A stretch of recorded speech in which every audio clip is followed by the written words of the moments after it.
আসসালামু আলাইকুম আরহামাতুল্লাহ। প্রাণপ্রিয় বন্ধুরা, আশা করি মহান আল্লাহ তাআলার অশেষ মেহেরবানি ও দয়ায় আপনারা সবাই ভালো আছেন। অনেক সময় দেখা যায় মুয়াজ্জিনের সম্বোধন কণ্ঠে ভেসে আসে আল্লাহু আকবার, আল্লাহু আকবার। তখন আকাশের দিকে মুখ করে অনেক কুকুর ঘেউ ঘেউ করে ডেকে ওঠে। এটা দেখে অনেকের মনে প্রশ্ন জাগতে পারে, কুকুররা আজান শোনা মাত্রই এত উচ্চ স্বরে কেন ডাকে? এছাড়া অনেকের মনে প্রশ্ন জাগতে পারে, রাতে কুকুরগুলো কেন ডাকে? কারণ আমরা অনেক সময় দেখি বা শুনি মধ্যরাতে বা রাতের যে কোনো সময় হঠাৎ কুকুররা আকাশের দিকে তাকিয়ে এমনভাবে তাকিয়ে আছে যেন তারা কোনো কিছু দেখছে। সেদিকে তাকিয়ে কুকুরগুলো কান্নার মতো সুর করে শব্দ করছে। চলুন এর কারণগুলো আমরা হাদিসের আলোকে জেনে নিই। বিষয়টা সম্পর্কে জানলে সত্যি আপনি অবাক হয়ে যাবেন।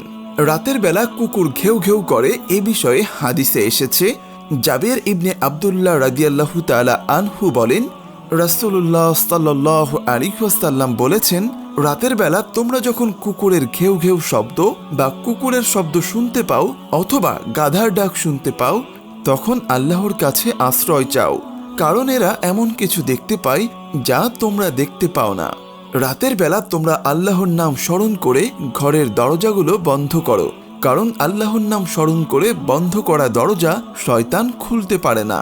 তোমরা কলসিগুলোর মুখ ঢেকে দাও, মশকের অর্থাৎ চামড়ার তৈরি পানির পাত্রের মুখ বেঁধে দাও এবং পাত্রগুলো উপর করে রেখে দাও। সুপ্রিয় বন্ধুরা, তাহলে আমরা হাদিস থেকে বুঝতে পারলাম রাসূলুল্লাহ সাল্লাল্লাহু আলাইহি ওয়াসাল্লাম বলেছেন, কুকুর যা দেখতে পায় মানুষ তা দেখতে পায় না, কুকুর শয়তানকে দেখতে পায়।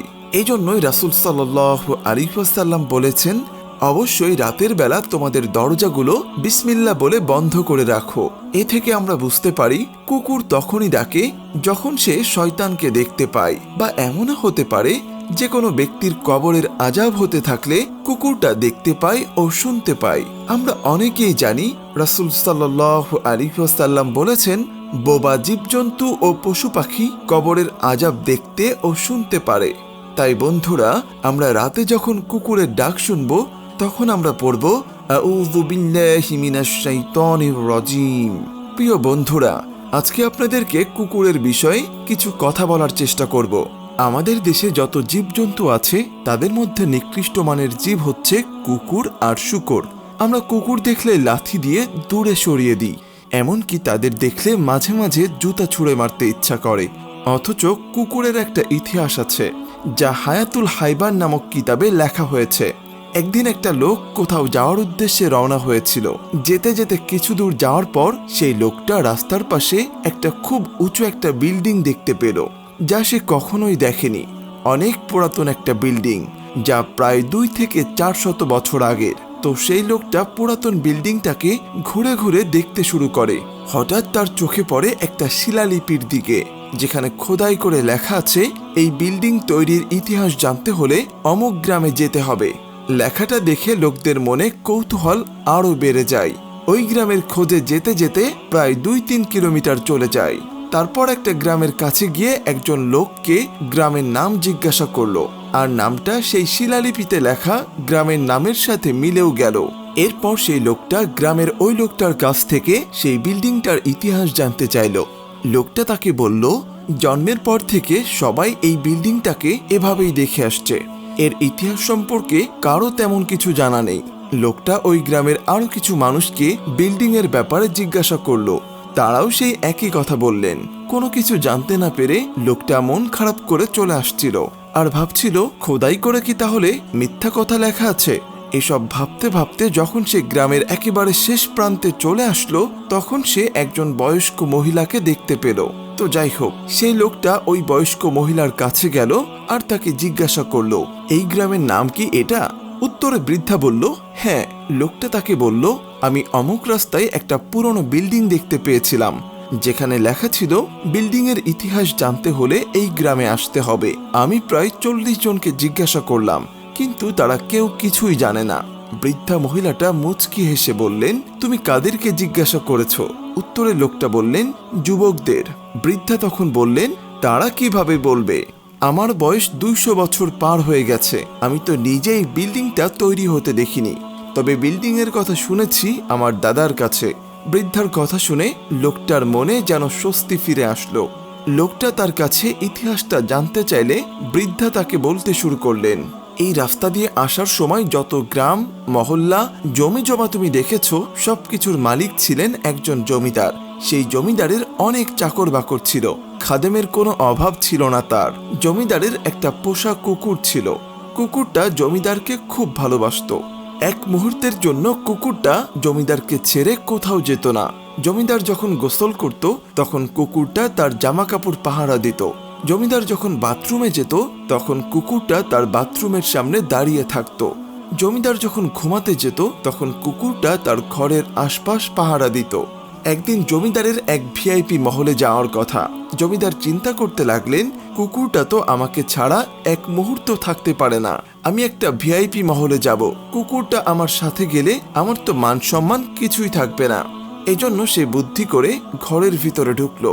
কুকুরটা তার সাথে সাথে সেই ঘরের ভিতরে ঢুকে গেলে জমিদার চাকরদের সেই রুমের দরজা বন্ধ করে দিতে বললেন। চাকররা তার কথা মতো সেই রুমের দরজা বন্ধ করে দিল এবং সেই কুকুরের গলায় শিকল লাগিয়ে দেয়া হলো আর একটা শক্ত পিলারের সাথে বেঁধে রাখা হলো। তারপর জমিদার তার বাবুর্চিকে বলল, আমি একটা ভিআইপি মিটিংয়ে যাচ্ছি, তুমি তো জানো আমি বাইরের খাবার পছন্দ করি না, তাই আমার জন্য খাবার রান্না করে রেখো, আমি ফিরে এসে খাবো।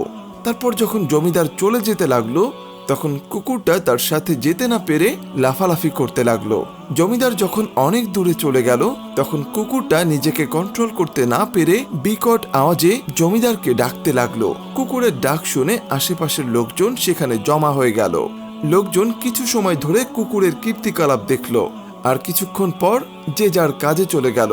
কিন্তু জমিদারের একজন বোবা কাজের মেয়ে তখনও কুকুরের কার্যকলাপ দেখছিল।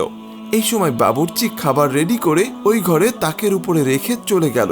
ওই ঘরে এখন আর কেউ নেই, শুধু কুকুর আর বোবা মেয়েটা ছাড়া। কিছুক্ষণ পরই হঠাৎ দেখা গেল একটা কালো বিষধর সাপ কোথাও থেকে উড়ে এসে বাবুর্চি রেখে যাওয়া খাবারের মধ্যে কিছুক্ষণ থাকার পর আবার উড়ে চলে গেল। এই ঘটনাটা কুকুর আর বোবা মেয়েটা ছাড়া আর কেউ দেখল না। বোবা মেয়েটা চিন্তা করলো, এখন আমি যদি চলে যাই আর মালিক এসে পাত্রে রাখা খাবার খেয়ে ফেলে তাহলে অবশ্যই মালিক মারা যাবে। তাই কাজের মেয়েটা সেখানেই বসে থাকলো। এদিকে মালিক আসার পরে বোবা মেয়েটা কথা বলতে না পারায় সে বিভিন্ন রকম অঙ্গভঙ্গি করে বোঝানোর চেষ্টা করে যে ওই খাবারে হাত দেবেন না, খাবার খেলে আপনি মারা যেতে পারেন। কিন্তু যেহেতু সে একজন কাজের মেয়ে, তার উপরে আবার বোবা, তাহলে মালিক তার কথায় কর্ণপাত না করে খাবারের কাছে গিয়ে খাবারটাতে হাত দিল। যখনই জমিদার সেই পাত্রে হাত দিল তখনই কুকুরটা পাগলের মতো লাফালাফি করতে লাগলো। অতিরিক্ত পাগলামি করতে দেখে জমিদার কুকুরটাকে ধমক দিল। অন্য সময় কুকুরটাকে একবার ধমক দিলে কুকুরটা কন্ট্রোলে চলে আসে। আজ যতই তাকে ধমক দেয়া হচ্ছে সে কোনোভাবেই শান্ত হচ্ছে না। মালিক কোনোভাবেই কুকুরের ভাষা বুঝল না। মালিক যখন খাবারের বাটিটা নিয়ে মাটিতে রাখলেন তখন কুকুরটার একেবারে মাথা ছিঁড়ে যাওয়ার মতো অবস্থা। কুকুরটা কোনো রকমে পা দিয়ে ঠেলে কিছু খাবার মাটিতে ফেলে দিল। খাবার মাটিতে ফেলে দিতে দেখে মালিকের প্রচুর রাগ হয়ে যায়। রাগে সে কুকুরটাকে কয়েকটা লাথি মারল। কুকুর রক্তাক্ত হয়ে গেল, কিন্তু তারপরও সে তার মিশন থেকে পিছপা হলো না। কুকুরকে ধমকানো, শাসনের পরও কুকুর থামে না। এক পর্যায়ে মালিক রাগে দাঁড়িয়ে চিন্তা করলেন, যেই খাবারের মধ্যে কুকুরের পায়ের ছোঁয়া লেগেছে সেই খাবার তো খাওয়া যাবে না। তাই মালিক চাকরদের বলল শিকল খুলে দিতে। তারা খুলে দিল। যখনই কুকুরের শিকল খুলে দেওয়া হলো কুকুরটা তৎক্ষণাৎ খাবারটাতে মুখ দিয়ে খাবার খেয়ে ফেলল। এটা দেখে মালিকের রাগ আরো অনেক বেড়ে গেল। মালিক দাঁড়িয়ে রাগে ফোঁস করতে লাগলো। সে মনে মনে প্রস্তুতি নিল আজকে কুকুরটাকে সে মেরেই ফেলবে। কিন্তু সে দেখল 2 মিনিটের মধ্যে কুকুরটা নিজে থেকেই আস্তে আস্তে দুর্বল হয়ে পড়ল। মুখ দিয়ে ফেনা বের হতে থাকলো। এক পর্যায়ে মাটিতে লুটিয়ে হাত পা নাড়াতে নাড়াতে কুকুরটা শেষ নিঃশ্বাস ত্যাগ করলো। মালিকের তখন মনে হলো ব্যাপারটা কি, খাবারে মুখ দেওয়ার পর কুকুরটা এভাবে মারা গেল কেন? এরপর মালিক সেই বোবা মেয়েটার দিকে তাকালেন আর তাকে জিজ্ঞাসা করলেন কি হয়েছে। সে তার অঙ্গভঙ্গি দিয়ে বুঝিয়ে বলল। তখন কাজের মেয়েটা কাঁদতে কাঁদতে ঘটে যাওয়া পুরো ঘটনাটা মালিককে বুঝিয়ে বলল। সে বলল, কুকুরটা অনেকক্ষণ ধরে আপনাকে এই ব্যাপারটাই বোঝানোর চেষ্টা করছিল, কিন্তু আপনি তো বুঝতে পারলেন না, তাই কুকুরটা নিজের জীবন বাজি দিয়ে আপনাকে বুঝিয়ে দিল। শেষ পর্যন্ত যখন বোবা মেয়েটার কাছ থেকে জমিদার সব কথা জানতে পারলেন, তখন জমিদার কষ্টে কাঁদতে থাকলো। জমিদার এরপরে ঘোষণা দিল, যে কুকুর তার জীবন বিসর্জন দিয়ে আমার জীবন রক্ষা করার চেষ্টা করলো, সেই কুকুরের লাশ যেখানে সেখানে ফেলে দেওয়া যায় না।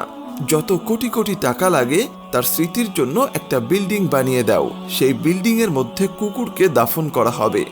এভাবেই শত বছর পর্যন্ত প্রভুভক্ত কুকুরের স্মৃতি দুনিয়ায় টিকে আছে। প্রিয় বন্ধুরা, কুকুরের মালিক তো কুকুরের জন্য বিল্ডিং বানিয়েছেন। আমাদের মালিককে বাঁচানোর জন্য আমাদের জীবন দিতে হবে না।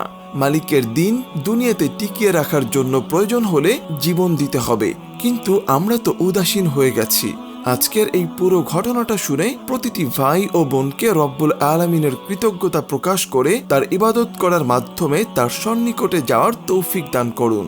হে রব্বুল আলামিন, প্রতিনিয়ত যেন আমার ঘাড় আপনার নিকট নত থাকে। হে রব্বুল আলামিন, প্রতিনিয়ত আমি যেন আপনার শুকরগুজার বান্দাদের অন্তর্ভুক্ত হতে পারি।